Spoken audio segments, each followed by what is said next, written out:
Welcome back to Aesthetically Geeky! I am going to show you a time-lapse of the creation of a 14th century cat-eared hood, which was worn primarily by jesters, at least in the illuminations where we got the examples. However, I can wear them if I want because it's the Society for Creative Anachronism, so you don't really have to be super accurate. What I'm installing here are the gores. Gores are little triangles of fabric that add shape and give room for your shoulders sort of in the hood so that it's not just one flat piece of fabric that you're trying to force to conform to the curves of your body. I don't have a pattern necessarily to share with you.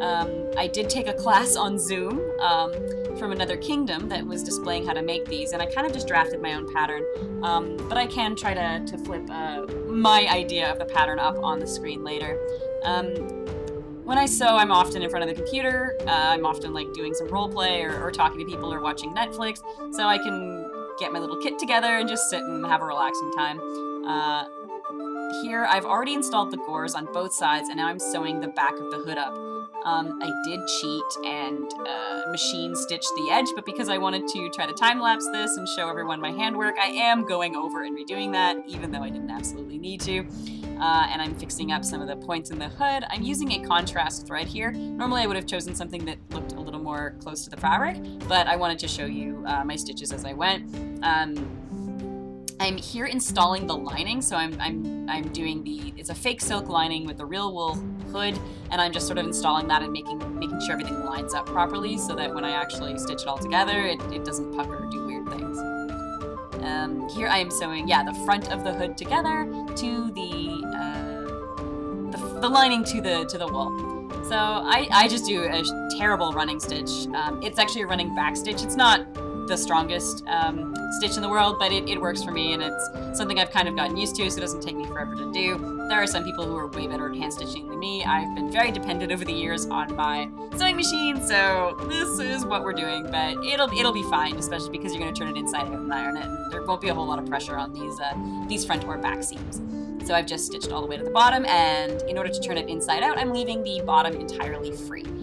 So I will eventually sew that correctly. Now this is my amazing buttonhole maker. So my machine, I program it basically to the size of my button, and it just does all my buttonholes for me. I will never hand sew buttonholes again. That's just hell.